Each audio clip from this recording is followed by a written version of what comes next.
The Cold Embrace by Mary Elizabeth Braddon. He was an artist. Such things as happened to him happen sometimes to artists. He was a German. Such things as happen to him happen sometimes to Germans.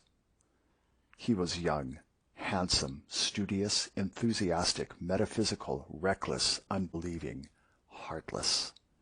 And being young, handsome, and eloquent, he was beloved. He was an orphan, under the guardianship of his dead father's brother, his uncle Wilhelm, in whose house he had been brought up from a little child, and she who loved him was his cousin Gertrude, whom he swore he loved in return. Did he love her? Yes, when he first swore it. It soon wore out, this passionate love. How threadbare and wretched a sentiment it became at last in the selfish heart of the student. But in its first golden dawn, when he was only 19 and had just returned from his apprenticeship to a great painter at Antwerp, and they wandered together in the most romantic outskirts of the city, at rosy sunset, by holy moonlight, or bright and joyous morning, how beautiful a dream! They keep it a secret from Wilhelm, as he has the father's ambition of a wealthy suitor for his only child, a cold and dreary vision beside the lover's dream. So they are betrothed, and standing side by side when the dying sun and the pale rising moon divide the heavens, he puts the betrothal ring upon her finger, the white and taper finger whose slender shape he knows so well. This ring is a peculiar one, a massive golden serpent, its tail in its mouth, the symbol of eternity. It had been his mother's, and he would know it amongst 1,000. If he were to become blind tomorrow, he could select it from amongst 1,000 by the touch alone. He places it on her finger, and they swear to be true to each other for ever and ever, through trouble and danger, sorrow and change, in wealth or poverty. Her father must needs be won to consent to their union by and by, for they were now betrothed, and death alone could part them. But the young student, the scoffer at revelation, yet the enthusiastic adorer of the metaphysical, asks, "Can death part us? I would return to you from the grave, Gertrude. My soul would come back to be near my love.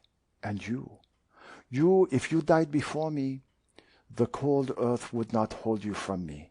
If you loved me, you would return, and again these fair arms would be clasped round my neck as they are now."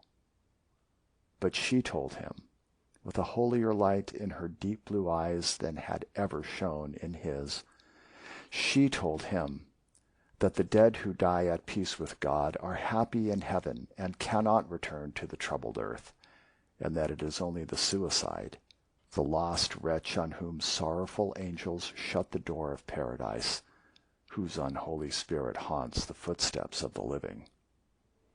The first year of their betrothal is past, and she is alone, for he has gone to Italy on a commission for some rich man to copy Raphael's, Titian's, Guido's in a gallery at Florence. He has gone to win fame, perhaps, but it is not the less bitter. He is gone. Of course her father misses his young nephew, who has been as a son to him, and he thinks his daughter's sadness no more than a cousin should feel for a cousin's absence. In the meantime, the weeks and months pass. The lover writes, often at first, then seldom, at last, not at all. How many excuses she invents for him! How many times she goes to the distant little post office to which he is to address his letters! How many times she hopes, only to be disappointed! How many times she despairs, only to hope again! But real despair comes at last, and will not be put off any more. The rich suitor appears on the scene, and her father is determined. She is to marry at once. The wedding day is fixed, the 15th of June. The date seems burned into her brain. The date written in fire, dances forever before her eyes. The date, shrieked by the Furies, sounds continually in her ears. But there is time yet. It is the middle of May. There is time for a letter to reach him at Florence. There is time for him to come back to Brunswick, to take her away and marry her in spite of her father, in spite of the whole world. But the days and weeks fly by, and he does not write. He does not come. This is indeed despair which usurps her heart and will not be put away. It is the 14th of June. For the last time she goes to the little post office. For the last time she asks the old question, and they give her, for the last time, the dreary answer, no, no letter. For the last time, for tomorrow is the day appointed for her bridal. Her father will hear no entreaties. Her rich suitor will not listen to her prayers. They will not be put off a day, an hour. Tonight alone is hers, this night, which she may employ as she will. She takes another path than that which leads home. She hurries through some by-streets of the city, out onto a lonely bridge, where he and she had stood so often in the sunset, watching the rose-colored light glow, fade, and die upon the river. He returns from Florence. He had received her letter. That letter, blotted with tears, entreating, despairing, he had received it, but he loved her no longer. A young Florentine, who has sat to him for a model, had bewitched his fancy, that fancy which with him stood in place of a heart, and Gertrude had been half forgotten. If she had a rich suitor, good. Let her marry him. Better for her, better far for himself. He had no wish to fetter himself with a wife. Had he not his art always, his eternal bride, his unchanging mistress? Thus he thought it wiser to delay his journey to Brunswick, so that he should arrive when the wedding was over, arrive in time to salute the bride. And the vows, the mystical fancies, the belief in his return, even after death, to the embrace of his beloved, gone out of his life, melted away forever those foolish dreams of his boyhood. So, on the 15th of June, he enters Brunswick, by that very bridge on which she stood, the stars looking down on her the night before. He strolls across the bridge and down by the water's edge, a great rough dog at his heels, and the smoke from his short meerschaum pipe curling in blue wreaths fantastically in the pure morning air.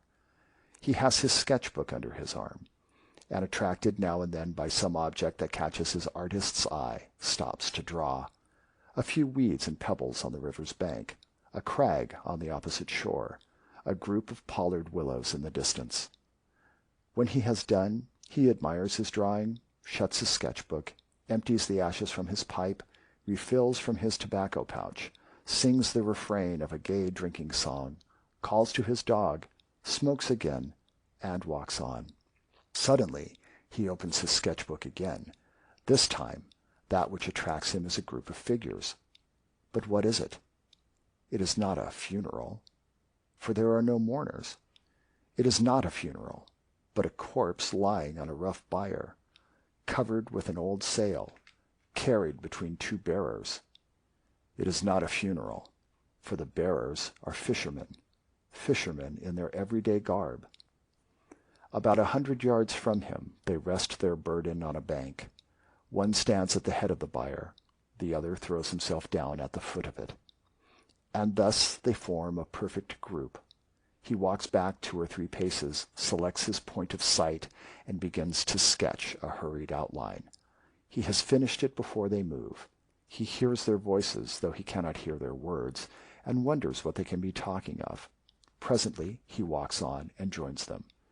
"You have a corpse there, my friends," he says.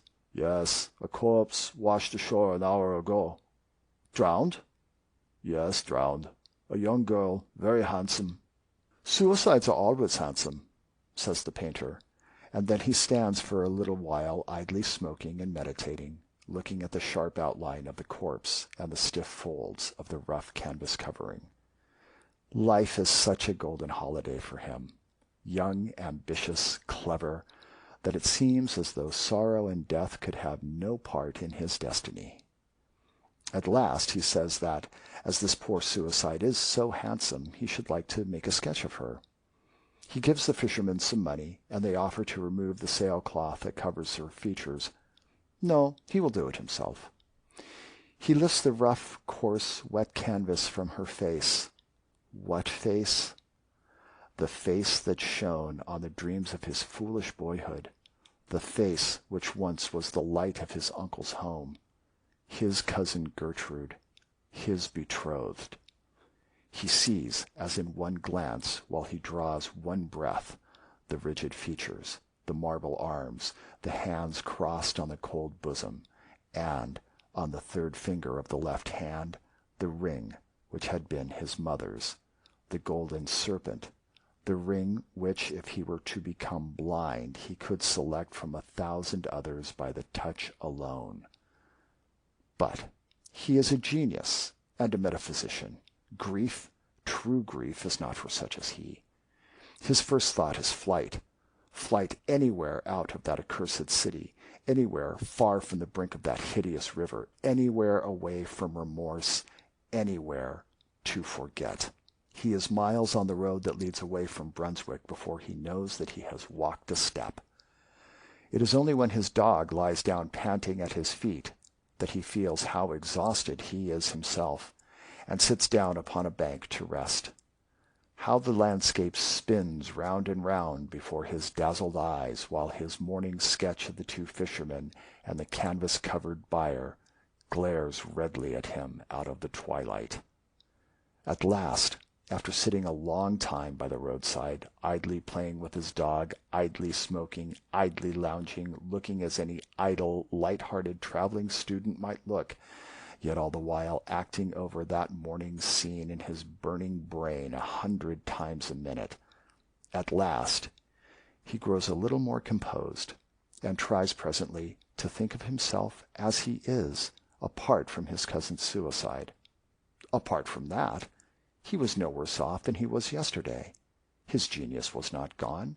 The money he had earned at Florence still lined his pocketbook. He was his own master, free to go whither he would.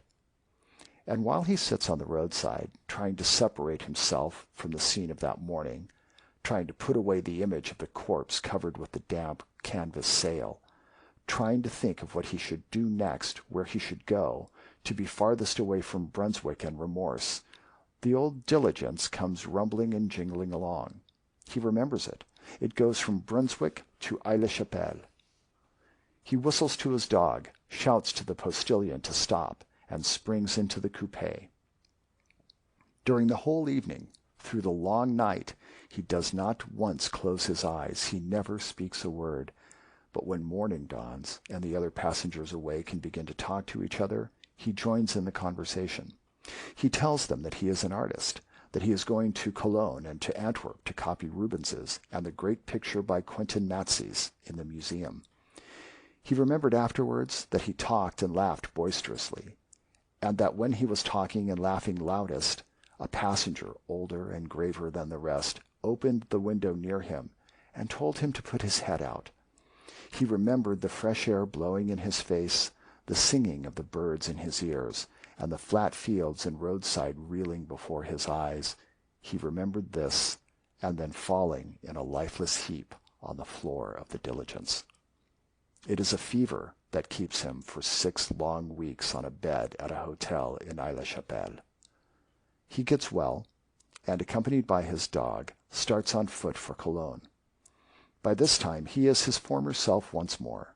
Again the blue smoke from his short meerschaum curls upwards in the morning air.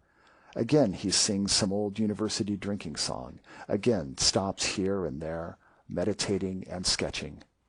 He is happy, and he has forgotten his cousin. And so on to Cologne. It is by the great cathedral he is standing, with his dog at his side. It is night. The bells have just chimed the hour, and the clocks are striking 11. The moonlight shines full upon the magnificent pile over which the artist's eye wanders, absorbed in the beauty of form. He is not thinking of his drowned cousin, for he has forgotten her and is happy.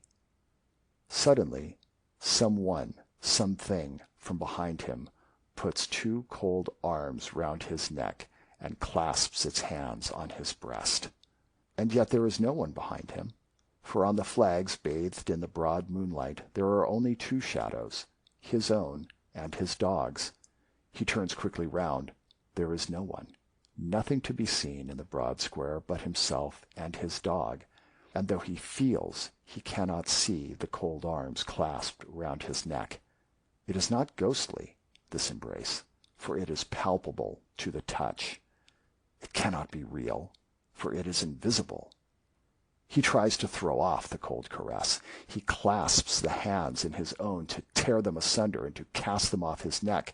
He can feel the long, delicate fingers cold and wet beneath his touch, and on the third finger of the left hand he can feel the ring which was his mother's, the golden serpent, the ring which he has always said he would know among 1,000 by the touch alone. He knows it now. His dead cousin's cold arms are around his neck. His dead cousin's wet hands are clasped upon his breast. He asks himself if he is mad. "Up, Leo!" he shouts. "Up, up, boy!" And the Newfoundland leaps up onto his shoulders. The dog's paws are on the dead hands, and the animal utters a terrific howl and springs away from his master. The student stands in the moonlight, the dead arms round his neck, and the dog at a little distance, moaning piteously. Presently a watchman, alarmed by the howling of the dog, comes into the square to see what is wrong. In a breath the cold arms are gone. He takes the watchman home to the hotel with him and gives him money. In his gratitude he could have given that man half his little fortune. Will it ever come to him again, this embrace of the dead? He tries never to be alone. He makes 100 acquaintances and shares the chamber of another student. He starts up if he is left by himself in the public room at the inn where he is staying, and runs into the street. People notice his strange actions and begin to think that he is mad. But in spite of all, he is alone once more. For one night, the public room being empty for a moment, when on some idle pretense he strolls into the street is empty too. And for the second time he feels the cold arms round his neck, and for the second time when he calls his dog, the animal slinks away from him with a piteous howl. After this he leaves Cologne, still traveling on foot, of necessity now, for his money is getting low. He joins traveling hawkers. He walks side by side with laborers. He talks to every foot passenger he falls in with, and tries from morning till night to get company on the road. At night he sleeps by the fire in the kitchen of the inn at which he stops. But do what he will, he is often alone, and it is now a common thing for him to feel the cold arms round his neck. Many months have passed since his cousin's death, autumn, winter, early spring. His money is nearly gone. His health is utterly broken. He is the shadow of his former self, and he is getting near to Paris. He will reach that city at the time of the carnival. To this he looks forward. In Paris, in carnival time, he need never surely be alone, never feel that deadly caress. He may even recover his lost gaiety, his lost health, once more resume his profession, once more earn fame and money by his art. How hard he tries to get over the distance that divides him from Paris, while day by day he grows weaker and his steps slower and more heavy. But there is an end at last. The long dreary roads are past. This is Paris, which he enters for the first time, Paris of which he has dreamed so much, Paris whose million voices are to exorcise his phantom. To him tonight Paris seems one vast chaos of lights, music, and confusion. Lights which dance before his eyes and will not be still, music that rings in his ears and deafens him, confusion which makes his head whirl round and round. But, in spite of all, he finds the opera house, where there is a masked ball. He has enough money left to buy a ticket of admission and to hire a domino to throw over his shabby dress. It seems only a moment after his entering the gates of Paris that he is in the very midst of all the wild gaiety of the opera house ball. No more darkness, no more loneliness, but a mad crowd shouting and dancing, and a lovely débardeusse hanging on his arm. The boisterous gaiety he feels surely is his old light-heartedness come back. He hears the people round him talking of the outrageous conduct of some drunken student, and it is to him they point when they say this. To him, who has not moistened his lips since yesterday at noon, for even now he will not drink. Though his lips are parched and his throat burning, he cannot drink. His voice is thick and hoarse, and his utterance indistinct. But still, this must be his old light-heartedness come back that makes him so wildly gay. The little débardeusse is wearied out. Her arm rests on his shoulder, heavier than lead. The other dancers, one by one, drop off. The lights in the chandeliers, one by one, die out. The decorations look pale and shadowy in that dim light which is neither night nor day. A faint glimmer from the dying lamps, a pale streak of cold gray light from the newborn day, creeping in through half-opened shutters. And by this light the bright-eyed débardeusse fades sadly. He looks her in the face. How the brightness of her eyes dies out. Again he looks her in the face. How white that face has grown. Again, and now it is the shadow of a face alone that looks in his. Again, and they are gone. The bright eyes, the face, the shadow of the face. He is alone. Alone in that vast saloon. Alone, and in the terrible silence he hears the echoes of his own footsteps in that dismal dance which has no music. No music but the beating of his breast, for the cold arms are round his neck. They whirl with him. They will not be flung off or cast away. He can no more escape from their icy grip than he can escape from death. He looks behind him. There is nothing but himself in the great empty salle, but he can feel, cold, death-like, but oh, how palpable, the long, slender fingers and the ring which was his mother's. He tries to shout, but he has no power in his burning throat. The silence of the place is only broken by the echoes of his own footsteps in the dance from which he cannot extricate himself. Who says he has no partner? The cold hands are clasped on his breast, and now he does not shun their caress. No, one more polka if he drops down dead. The lights are all out, and half an hour after, the gendarmes come in with a lantern to see that the house is empty. They are followed by a great dog that they have found seated howling on the steps of the theater. Near the principal entrance, they stumble over the body of a student who has died from want of food, exhaustion, and the breaking of a blood vessel. End of The Cold Embrace by Mary Elizabeth Braddon.